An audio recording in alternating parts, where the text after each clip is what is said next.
Thank goodness it's been warm outside, because the MLB stove is barely room temperature. The Mets, who have holes at first base, the outfield, second base and in the bullpen, have made just one minor league signing so far. There has been little movement around the league as well. The only embers burning for baseball fans this winter have been waiting on the results for the Shohei Ohtani entrance exams and wondering where the Marlins are going to be shipping Giancarlo Stanton. For the Mets, however, they may just have been caught in a seller's market. Looking for relievers to shore up a back end of the bullpen of Jerry Blevins, A.J. Ramos and Jeurys Familia, the Mets are looking at pitchers like Brian Shaw, the right-hander who pitched for new Mets manager Mickey Callaway on Cleveland, sidearmer and former Met Joe Smith, as well as former Braves and former Mets setup man Addison Reed.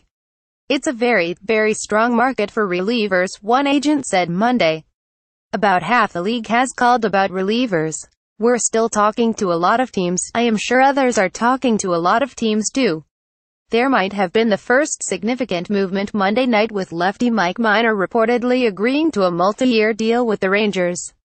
Minor, whom the Mets were interested in as a reliever, reportedly will sign as a starter. The market for pitching is competitive and the Mets may also be limited by their payroll.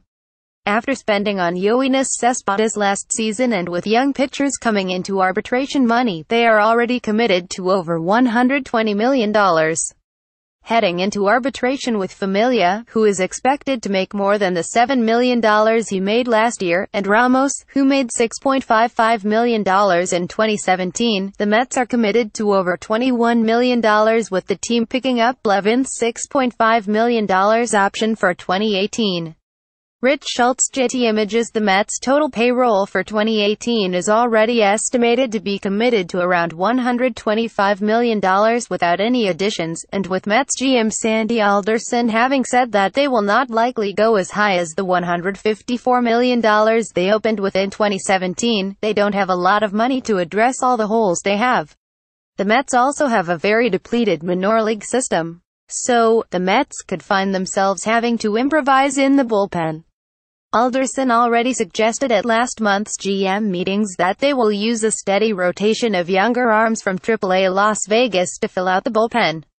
One Mets source said that they are looking at the possibility, if they have a rotation of healthy starters, of using the bullpen to limit the workload of some starters, comparing it to how the Dodgers used the disabled list to keep their pitchers fresh in 2017. With all of baseball convening next week in Orlando for the annual MLB winter meetings, the Mets hope the market loosens up a little bit and they can get creative to fill their needs. Pushing his luck. Noah Syndergaard, Jerry Blevins and Kevin Plawecki will be the special surprise guests at the Mets Kids Holiday Party on Thursday. Syndergaard dressed up as Santa at last year's party and continued the Mets' St. Nick curse by spending the majority of his season on the disabled list.